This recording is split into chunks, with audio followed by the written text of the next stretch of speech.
This is question 6, and we're faced with this classic sort of black body spectrum diagram.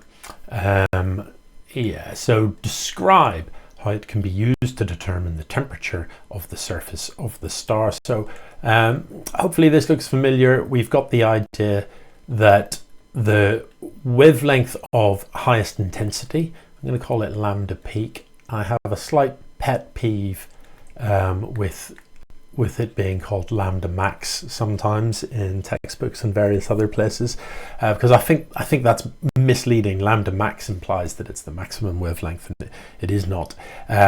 It's the wavelength of maximum intensity, and that is linked to temperature by Wien's law. Is it Wien's or is it Wien's? Do you know what? I can never remember which way around it is. So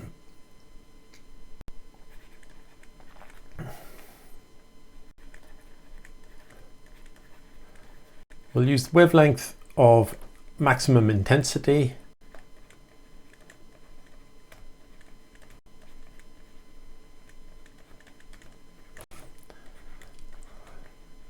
lambda peak, and simply the equation that, well, I think this way around maybe is how it's presented in the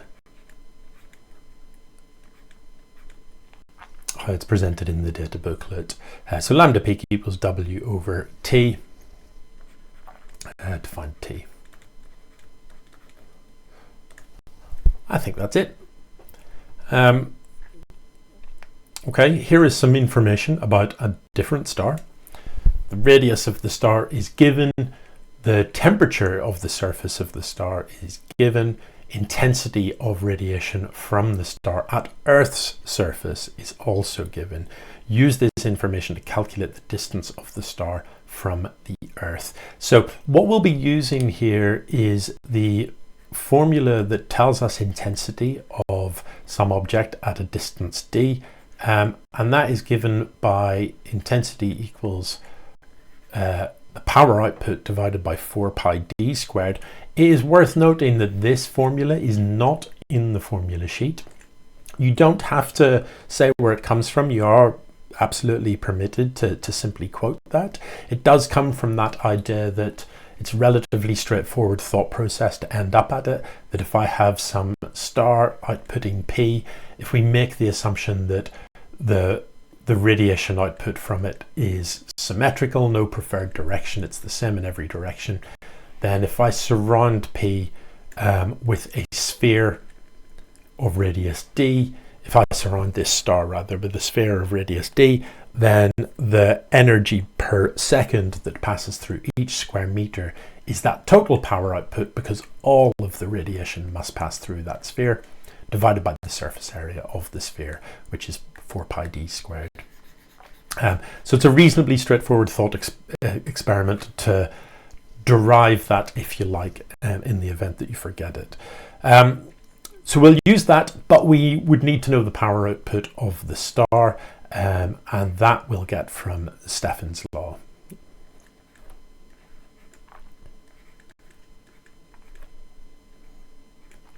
Which looks like that. Honestly, when I have marked papers, I find the place that trips people up the most is actually calculating the surface area A. I see more mistakes in calculating surface area than anywhere else in this algebra. So remember that A is, for a sphere, is 4 pi r squared. Frequently I see people use pi r squared, the area of a circle, and sometimes 4/3 pi r squared, because they get a bit mixed up with the formula for the volume of a sphere. It is worth noting that if you're in any way unsure, that is given on the data booklet. It's on the back of the data booklet. So, just double check, because look, this question's worth 4 marks, and it would be horrible to get this wrong, because it is ultimately relatively straightforward.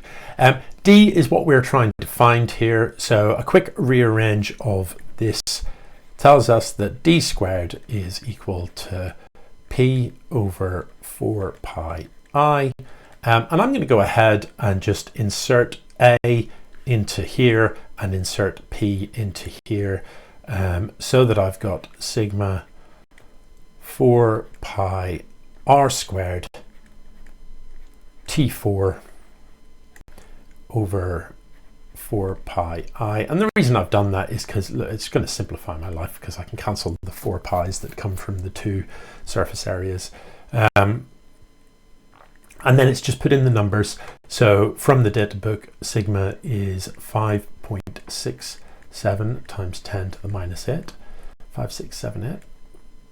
Don't forget the minus sign now. The radius of the star, there's scope to go wrong here. People sometimes get a bit confused and they use the distance to the star as the radius and stuff. So just be careful with that. That is squared.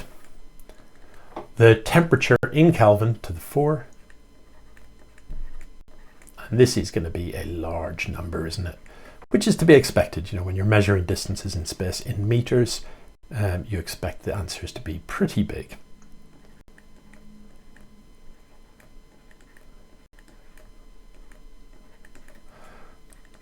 So we'll chuck that all in the calculator and we should have an answer.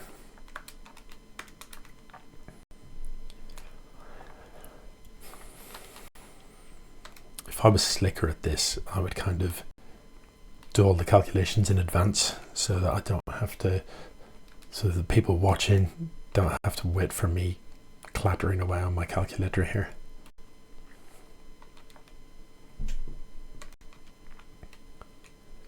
Um, 5.6 times 10 to the 36 meters.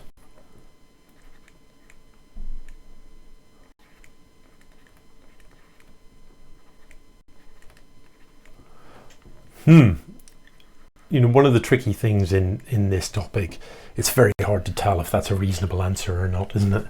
10 to the 36 meters sounds absolutely absurd.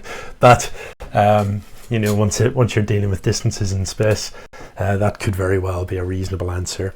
It is the one thing I would say about that, because I'm a big proponent of thinking, reflecting about whether or not your answer is sensible. In this question, it is difficult. Sometimes questions using Stefan's law, you have to find the surface temperature, and it is worth remembering that the surface temperature of stars is thousands or tens of thousands of Kelvin. You'd be surprised at how many times I've marked papers and people have given the surface temperature of a star to be, something like 3 Kelvin, which a moment's thought about that would tell you that that is definitely not correct. The star is observed to be blue. Explain how the data supports this observation. So let's have a look at this star. Its surface temperature is 12,100 Kelvin. That is twice as hot as the sun and then some. So I would be inclined to actually do the calculation here. I would be inclined to say lambda peak equals W over 12,100 and actually get a number for this.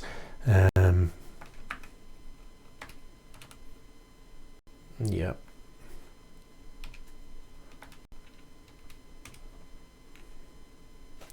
So I've got a wavelength of 240 nanometers.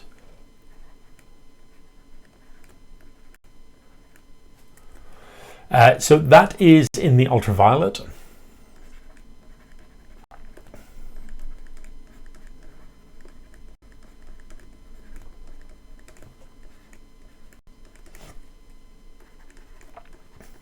So this star will emit significantly more red light than, significantly more blue light than red light.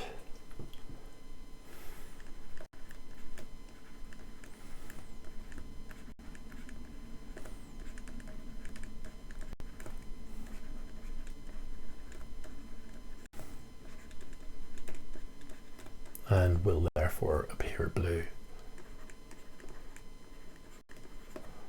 It's worth remembering that if the peak wavelength is inside the visible spectrum, stars generally will look white, because if that's where the peak is, the visible aspect of the output will be reasonably symmetrical. So it's only really if a star's peak is outside the visible that it's going to look red or blue. If it peaks in ultraviolet, it's going to look blue. If it peaks in infrared, it's going to look red. There's quite a lot of text here. In early 2020, the supergiant Betelgeuse underwent a period of rapid and unexpected dimming. I remember that. Initially, one group of astronomers postulated that the dimming was due to the ejection of a large amount of gas from the surface, which in turn cooled to form a dust cloud, partially blocking the star's light. Later, a different group suggested the dimming was due to temperature variations in the photosphere, the luminous surface of the star. High-res images indicated huge star spots of lower temperature covering 50 and 70% of the visible surface, illustrated in image B. According to this study, their result isn't compatible with the presence of dust. Suggest how the scientific community should proceed to evaluate these claims. So 2 marks. This, irrespective of the background context here, this is a reasonably standard question. How does science evaluate claims made by scientists? And the answer is normally roughly the same. Can we repeat the experiment? Can a different group of scientists repeat the experiment and get the same results? That's a good start. Is there precedent for this? Can we? So in this case, we've got 2 competing theories.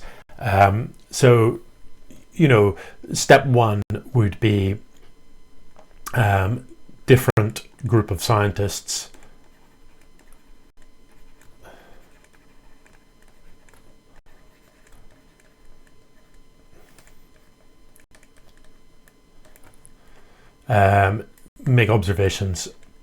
make their own observations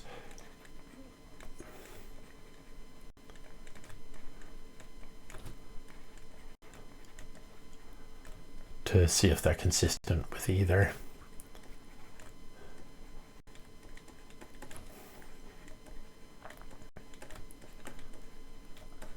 The other thing you could do, you could look for precedent. Has this happened elsewhere?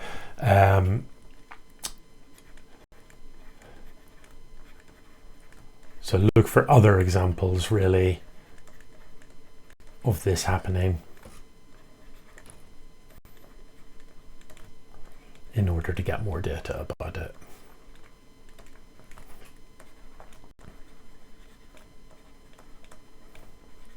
So really, I suppose you could say that, when you're evaluating claims, the 2 key ideas are, can you repeat the experiment? Can a different set of scientists come to the same conclusion? Or can you in some way gather more data, more evidence for either one of the theories?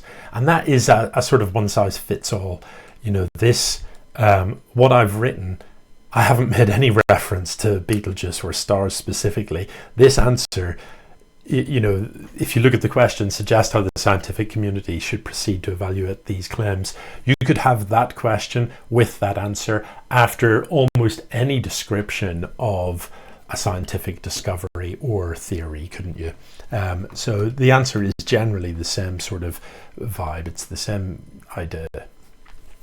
Okay.